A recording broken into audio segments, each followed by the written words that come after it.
Breaking news చూస్తున్నాం. అమరావతిలో రెండవ దశ భూ సమీకరణ ప్రక్రియ వడమాను గ్రామంలో ప్రారంభమైంది. మంత్రి నారాయణ, ఎమ్మెల్యే శ్రవణ్ కుమార్ ఈ ప్రక్రియను ప్రారంభించారు. రెండవ విడత భూ సమీకరణకు సంబంధించి సిఆర్డీఏ అధికారులు నేటి నుంచి గ్రామ సభలు నిర్వహించనున్నారు. ఈ సభల ద్వారా రైతులను కలిసి అవగాహన కల్పించనున్నారు. భూములు ఇచ్చిన రైతులకు ఎంత మేర ప్రయోజనం కలుగుతుందనే అంశాలను వివరించనున్నారు. భూములు ఇచ్చేందుకు రైతులు స్వచ్ఛందంగా ముందుకు రావాలని విజ్ఞప్తి చేయనున్నారు. రెండవ దశ భూ సమీకరణలో భాగంగా మొత్తం 3828.56 ఎకరాల ప్రభుత్వ భూమి అందుబాటులో ఉందని అధికారులు తెలిపారు. తుళ్లూరు మండలంలోని పెదపరిమి, వడ్డమాను, హరిశ్చంద్రాపురం గ్రామాలు ఉండగా అమరావతి మండలంలో వైకుంఠపురం, పెదమద్దూరు, ఎండ్రాయి, కర్లపూడి, లేమల్లె గ్రామాలు ఉన్నాయి. కొన్ని గ్రామాల్లో రైతులు ఇప్పటికే భూములు ఇస్తామని చెప్పి వారి భూముల పట్టాలను అధికారులకు అందజేశారు. ఇక తుళ్లూరు మండలంలోని వడ్డమానులో 1763.29 ఎకరాల పట్టాభూమి, 4.72 ఎకరాల అసైన్డ్ ల్యాండ్ సమీకరణ చేపట్టనుంది. హరిశ్చంద్రాపురంలో 1448.09 ఎకరాల పట్టా, 2.29 ఎకరాల అసైన్డ్ ల్యాండ్ సమీకరణ చేరున్నారు. పెదపరిమిలో 5886.18 ఎకరాల పట్టా భూమి ఉంది. అలాగే అమరావతి మండలంలోని వైకుంఠపురంలో 1965 ఎకరాలు, పెదమద్దూరులో 1018 ఎకరాల పట్టాభూములు, ఎండ్రాయి గ్రామ పరిధిలో 1879 ఎకరాల పట్టాభూమి, 46 ఎకరాల అసైన్డ్ ల్యాండ్ భూ సమీకరణ చేయనున్నారు. కర్లపూడి, లేమల్లె గ్రామంలో 2603 ఎకరాల పట్టాభూమి, 51 ఎకరాల అసైన్డ్ ల్యాండ్ను భూ సమీకరణలో ప్రభుత్వం చేపడుతుంది. మొత్తం 7 గ్రామాల్లో 16,562.52 ఎకరాల పట్టాభూములు, అలాగే 104.01 ఎకరాల అసైన్డ్ భూములు సమీకరించాలని సిఆర్డీఏ కమిషనర్కు రాష్ట్ర ప్రభుత్వం ఆదేశాలు జారీ చేసింది. ప్రభుత్వ భూమి కలిసి చూస్తే భూ సమీకరణ తర్వాత 20,494 ఎకరాల భూమి అమరావతి అభివృద్ధికి అందుబాటులోకి రానుంది. దీంతో railway line, railway station, inner ring road, international sports city కోసం 7 గ్రామాల్లో భూ సమీకరణ చేయనున్నారు సిఆర్డీఏ అధికారులు.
ఇక ఇదే అంశం మీద మరింత సమాచారం మా స్పెషల్ కరెస్పాండెంట్ ప్రసాద్ అందిస్తారు. Prasad, good morning. చెప్పండి, మరి ప్రస్తుతం భూ సమీకరణ స్టార్ట్ అయినట్లు తెలుస్తుంది. దీనికి సంబంధించి వివరాలు తెలియజేయండి.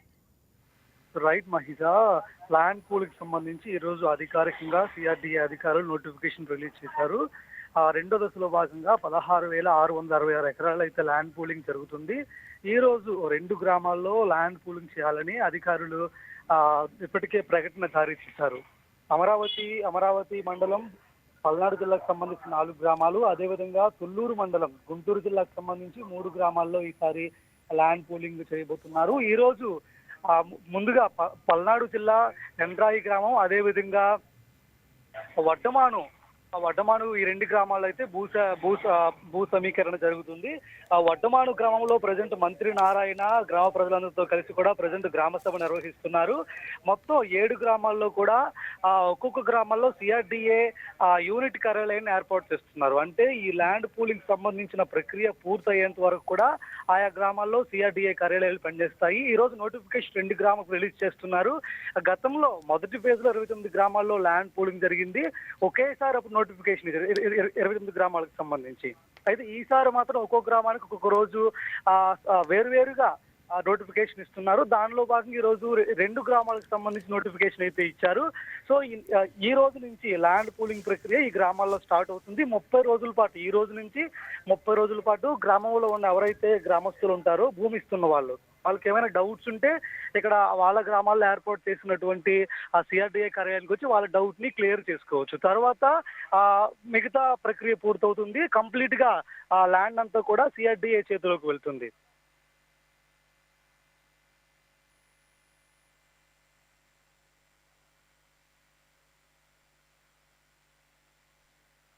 విపక్షాలు కొంచెం వాళ్ళని దాన్ని ఆసరాగా తీసుకొని వారు దాన్ని వక్రీకరిస్తున్నారు. దీన్ని బట్టి రైతులకు ఏ విధంగా అవగాహన కల్పించబోతున్నారు అధికారులు? రైట్ మహిజా, అంటే ఇక్కడ స్థానికంగా ఇక్కడ లోకల్ అలాంటి పరిస్థితి ఏమీ కనిపించడం లేదు. ఆల్రెడీ ల్యాండ్ పూలింగ్ సంబంధించి ఆ మంత్రి నారాయణ ఆల్రెడీ ఒకసారి అన్ని గ్రామాల్లో కూడా గ్రామ సభలు నిర్వహించారు. అదేవిధంగా స్థానికంగా ఉన్న ఎమ్మెల్యేలు కానీ మిగతా ప్రజాప్రతినిధులు కానీ గ్రామాల్లో పర్యటించి ఆ రైతులకున్న అనేక సమస్యలు కూడా సీఎం దృష్టికి కూడా తీసుకెళ్లారు. సో వాళ్ళు అనేక డిమాండ్స్ అయితే అడగడం జరిగింది. అంటే గతంలో ఉన్నటువంటి కౌలేతతో దాన్ని పెంచమన్నారు. అదేవిధంగా మౌలిక వసతులు కల్పించమన్నారు. ఇలా అనేక రకాల అయినటువంటి డిమాండ్స్ అయితే గవర్నమెంట్ అడిగారు. ఆ గవర్నమెంట్ కూడా వాటన్నిటికి కూడా ఓకే చెప్పిన పరిస్థితి కనిపిస్తుంది. కొత్తగా ఈ రోజు వడ్డమాను గ్రామంలో గ్రామ సభ జరుగుతుంది ల్యాండ్ పూలింగ్ సంబంధించి. ఈ రోజు ఈ గ్రామం నుంచే 2వ దశ ల్యాండ్ పూలింగ్ ప్రారంభిస్తున్నారు. ఇందులో కీలకంగా మంత్రి నారాయణ కీలకమైన నిర్ణయాలు తీసుకున్నారు. ఇప్పటి వరకు 7 గ్రామాలకు సంబంధించి ఎవరైతే రైతులు నిన్న సాయంత్రం వరకు కూడా ఎవరైతే సంబంధించి లోన్ తీసుకుంటారో 1,50,000 రూపాయల వరకు అయితే లోన్ ఒకవేళ ఉంటే మాత్రం ఖచ్చితంగా దాన్ని పూర్తిగా మాఫీ చేసే అవకాశం ఉంది. అంటే ఒకవేళ 2 lakhs కానీ లోన్ తీసుకుంటే 1,50,000 వరకు మాత్రం దాన్ని మాఫీ చేస్తారు. సో ఇలాంటి రైతులు అడిగిన ప్రతిదాన్ని కూడా ఆ గవర్నమెంట్ ఓకే చెప్తుంది. ఇప్పటికిప్పుడు ఆ రైతులు అడగగానే మంత్రి నారాయణ ఇక్కడ గ్రామ సభలోనే సీఎం చంద్రబాబుతో ఫోన్లో మాట్లాడి ఆ వెంట నిర్ణయం తీసుకుని ఇక్కడ రైతులకందరూ కూడా ప్రకటించడం జరిగింది. ప్రజెంట్ గ్రామ సభ జరుగుతుంది. రైతులు వాళ్ళకు ఉన్నటువంటి మరికొన్ని డిమాండ్స్ ని కూడా మంత్రికి చెప్తున్నారు. సాధ్యమైనంత వరకు ప్రతిదాన్ని కూడా చేస్తామని కూడా మంత్రి రైతులకు హామీ ఇస్తున్న పరిస్థితి ఇక్కడ వడ్డమాను ప్రాంతంలో కనిపిస్తుంది. Right Prasad, thank you.